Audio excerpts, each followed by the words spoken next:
नमस्कार विद्यार्थी मित्रों, आज मैं आपको कक्षा 9 का पद्य 4 कर्ण का जीवन दर्शन पढ़ाऊंगी।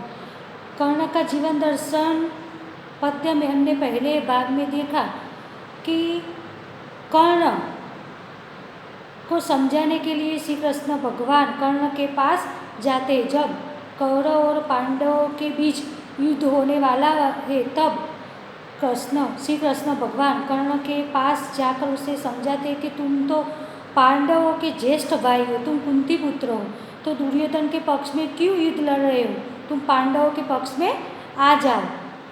तब कर्ण कृष्ण के साथ संवाद करता है, बातचीत करता है। उस बातचीत में पहले वो कहता है कि श्री कृष्ण कहते हैं कि अगर तुम पांडवों के पक्ष में आ जाते हो तो तुम्हें पांडवों के ज्येष्ठ भाई को जो मिलता है वो तुम्हें मिलेगा। पहले तो तुम्हें राजा बनाया जाएगा, तुम राजा बनोगे, पांडवों के ज्येष्ठ भाई बनोगे। ये जो सब कुछ पांडवों का है वो सब कुछ पहले तुम्हारा है, उस पर तुम्हारा अधिकार होगा। लेकिन कर्ण कहता है कि मुझे इस वैभव विलास की चाह नहीं, मेरे पास जो कुछ भी है वो मैं दान करता हूँ। बस मैं यही करने के लिए इस सृष्टि में आया, दान करने के लिए आया। मुझे इस वैभव विलास की चाह नहीं, राजमहल की भी चाह नहीं। और पांडव मेरे भाई है ये वे मुझे अब पता चला, लेकिन पहले जब दुर्योधन ने मेरा साथ दिया, जब मैं कष्ट में था, जब मेरी सब लोग हंसी उड़ा रहे थे, तब दुर्योधन ने मेरा हाथ पकड़ा और आज तक मेरा हाथ पकड़ रखा है। तो आज जब वो कष्ट में है तो मैं उसे छोड़कर पांडवों के पक्ष में नहीं आ सकता। तो इसी तरह वो तर्क करता है कृष्ण भगवान से। वो क्या कहता है आगे अब हम देखेंगे। तुच्छ राज्य क्या है कि सब पाता क्या नर कर प्राप्त वैभव, चिंता प्रभु तल्यपहास, कुश चाकचिक्य कुछ क्षण विलास। कर्ण श्री कृष्ण भगवान से कहता है कि हे केशव, क्या है ये राज्य, क्या है ये सब कुछ तो तुच्छ है। ये सब कुछ पाकर वैभव विलास, वो सब कुछ पाकर क्या नर सुख चैन से रह सकता है? ये सब कुछ क्षण के लिए सुख भोग की चीज़ है, बाद में तो यहीं पर छोड़कर हमको यहाँ से जाना है, पर वह भी यही गंवाना है, कुछ साथ नहीं ले जाना है। कर्ण कहता है हे श्री कृष्ण, हे केशव, जो ये राजमहल वैभव विलास सब कुछ सगे संबंधी वो सब कुछ क्षण के लिए है, बाद में तो ये सब कुछ यहीं पे छोड़कर हमें इस दुनिया से जाना है। खाली मुट्ठी ये नर इस सृष्टि में आता है और खाली मुट्ठी जाता है। तो मैं इस क्षण भर के सुख के लिए अपनी दोस्ती को क्यों तोड़ूं? क्यों जिस दोस्त ने मेरा साथ दिया दुख में उसको मैं छोड़कर नहीं आ सकता इस वैभव की लालच में। तो ऐसा कहता है वो श्री कृष्ण भगवान से। मुझसे मनुष्य जो होते हैं कंचन का भार न धोते हैं, पाते हैं धन बिखराने को, लाते हैं रतन लुटाने को। कर्ण कहता है कि एक ऐसा मेरे जैसे दानवी जो लोग होते हैं, मेरे जैसे जो नर होते हैं, वो ये वैभव विलास से ललचाते नहीं है। वो इस कंचन यानी कि सोना का भार नहीं धोते। जो कुछ भी उसके पास होता है वो जग में बिखराने के लिए, यानी कि जग में जो लोग दुखी है उसको दान करने के लिए ही वो कंचन रखते अपने पास, संग्रह कंचन का नहीं करते। अगर हमारे पास ज़्यादा सोना हो, ज़्यादा वैभव हो, ज़्यादा मिल्कत हो तो रात को नींद भी अच्छी नहीं आती। आजकल हम देखते हैं कि जो लोग अमीर होते हैं उसके पास जो पैसे, बहुत कुछ पैसे होते, तो उसको यही डर लगता रहता है कि कहीं इनकम टैक्स की रेड ना आ जाए, कहीं चोरी ना हो जाए। ऐसी चिंता में वो रात को नींद भी अच्छी तरह से नहीं ले पाते। उनसे तो अच्छा है कि जिसके पास थोड़ा पैसा है, थोड़ी उसकी जो जीवन व्यवहार चल रहा है उसी से वो खुश होते हैं, वो रात को अच्छी नींद सोते हैं। तो कर्ण कहता है कि मेरे जैसा इंसान, मेरे जैसा नर कंचन का भार नहीं धोते। जो कुछ भी है वो गरीबों में बांटने के लिए, जो दुखी है उसको दान करने के लिए जो ये कंचन वैभव वो मैं सब कुछ दान में दे देता हूँ। जग से न कभी कुछ लेते हैं, दान ही हृदय का देते हैं। जग से कुछ भी न लेते और उसके पास जो होता है वो दान ही देते, हृदय का दान भी वो देते, जो गरीब लोग होते उसको वो दान देते हैं। प्रसादों के कण का शिखर होते कबूतरों के ही घर, महलों में गरुड़ ना होता है, कंचन पर कभी न सोता है। प्रसादों के कण का, प्रसाद यानी कि महल, महल के कण का यानी कि जो कबूतर होते हैं वही महलों में रहते हैं, लेकिन जो गरुड़ कहाँ पे रहता है? पहाड़ों में, पहाड़ों की दरारों में, उसको महल की आस नहीं होती। तो कर्ण अपने आप को गरुड़ पक्षी, गरुड़ एक बड़ा पक्षी होता है, तो अपने आप को गरुड़ के पक्षी के साथ तुलना करता है और वो कहता है कि मैं गरुड़ जैसा हूँ, मुझे सब कुछ नहीं चाहिए, मैं कबूतर जैसा नहीं हूँ कि महलों के कनकाब में रहूँ, मैं गरुड़ जैसा हूँ जो पहाड़ों के दरारों में मैं रहता हूँ और आकाश में उड़ता रहता हूँ। बसता वह कई पहाड़ों में, सैलों की फटी दरारों में। कर्ण कहता है कि जो गरुड़ होता है वो कई पहाड़ों में बसता है, सैलों की दरारों में, यानी कि पहाड़ों की जो दरार होती है वही दरार में गरुड़ रहता है। मैं भी एक गरुड़ जैसा हूँ, मुझे इस कंचन का भार नहीं चाहिए, ये कंचन का भार मुझे नहीं चाहिए, इस संसार से मुझे वैभव विलास नहीं चाहिए, मैं कबूतर जैसा बनना नहीं चाहता जो महलों की दरारों में रहते, लेकिन मैं गरुड़ जैसा बनना चाहता हूँ जो पहाड़ों की दरारों में, जंगलों में रहते, मैं गरुड़ जैसा बनना चाहता हूँ। होकर समृद्धि सुख के अधीन मानव होता नित्य तपक्षीण, सत्ता किरीट मणिमय आसन करते मनुष्य का तेज हरण। कर्ण कहता है कि एक ऐसा, क्या तुम नहीं जानते कि ये कौरव और पांडव का युद्ध क्यों हो रहा है?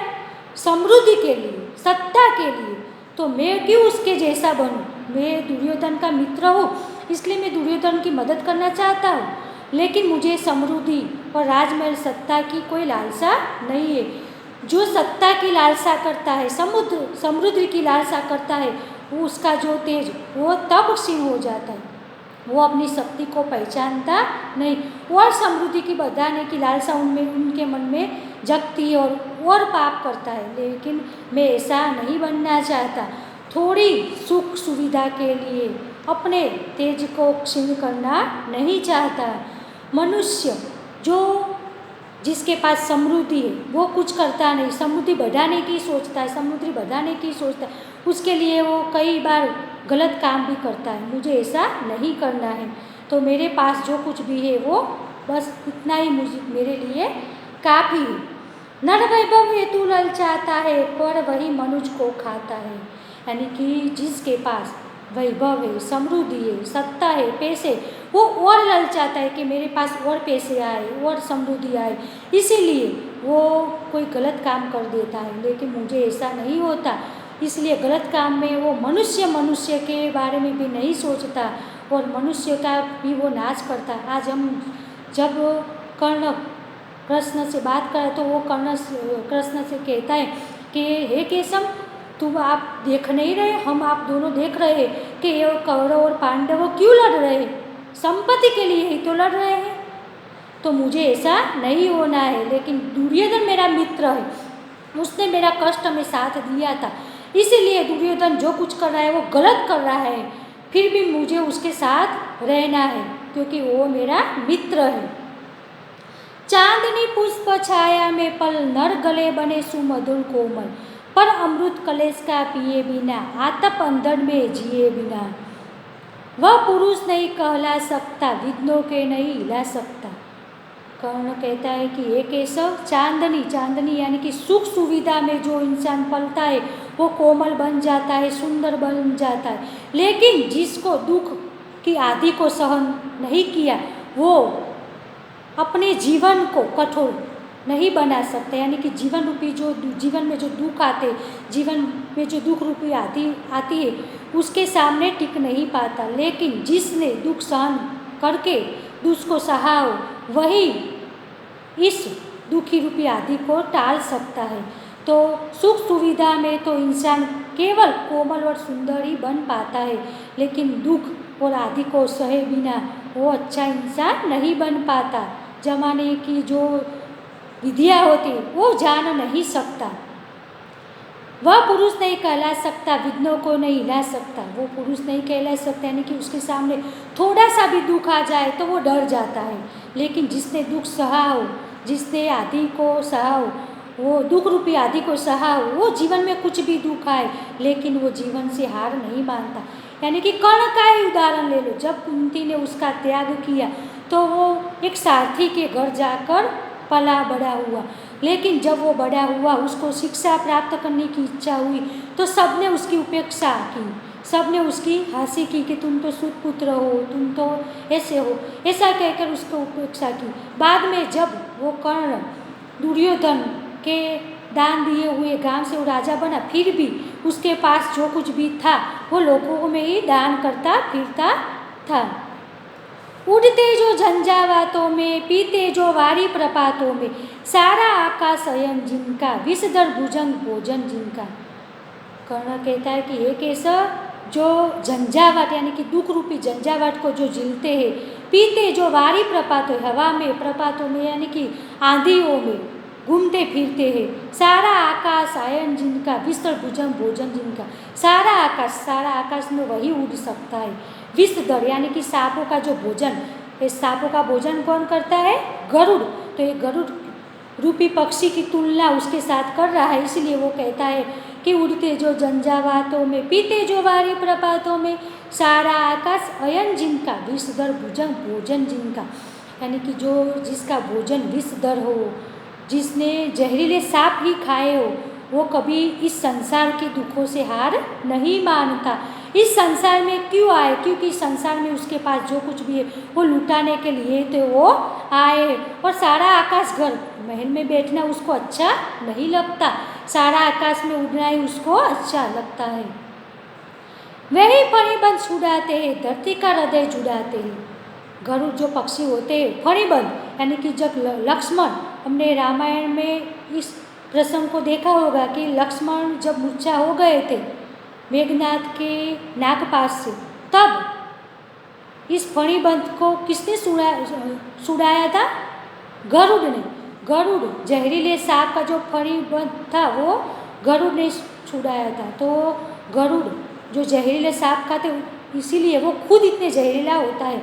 इसीलिए इसी तरह जिसने दुख सहन किया हो वही इस इसीलिए सांप का फणिबंध छुड़ा सकता है। मैं गरुड़ कुश्र में पक्षीराज, सिर पर न चाहिए मुझे ताज। दुर्योधन पड़े विपद गोर, सकता न किसी विष ऊंचे छोड़। कहता है कर्ण केशव से कहता है कि हे केशव, मैं अपने आप को गरुड़ पक्षी के साथ तुलना करता, मैं गरुड़ राज हूँ। और आज जब दुर्योधन गरुड़ रूपी फणी नाग पक्षी रूपी नागों से घेराएला, सांपों से घेराएला है, तो उसको छुड़ाने के लिए मुझे गरुड़ बनना पड़ेगा। और गरुड़ बनकर मैं आज दुर्योधन को इस आपत्ति से मुक्त करना चाहता हूँ, क्योंकि रणखेत खपातना है मुझको, आई पास काटना है मुझको। यानी कि जिस प्रकार गरुड़ ने लक्ष्मण की मूर्छा, लक्ष्मण जब मूर्छा हुए थे तो उसको नागपक्ष से फणिबंध से छुड़ाया था, उसी तरह आज मेरा ये सखा मित्र दुर्योधन आपत्तियों से घेरा है, तो उसको मुझे छुड़ाना है, तो उस आही काट को मुझे काटना है। तो इस तरह कर्ण जब कृष्ण उसको महल देने की लालसा देते, तब इसी तरह तर्क करके कृष्ण का प्रश्न के उत्तर देता है और कहता है कि मैं पांडवों का ज्येष्ठ भाई हूँ, लेकिन मैं अपने मित्र को मुसीबत में डाल के कष्ट में छोड़कर इस सब राजमहल की लालसा में उसके पक्ष में नहीं आ सकता।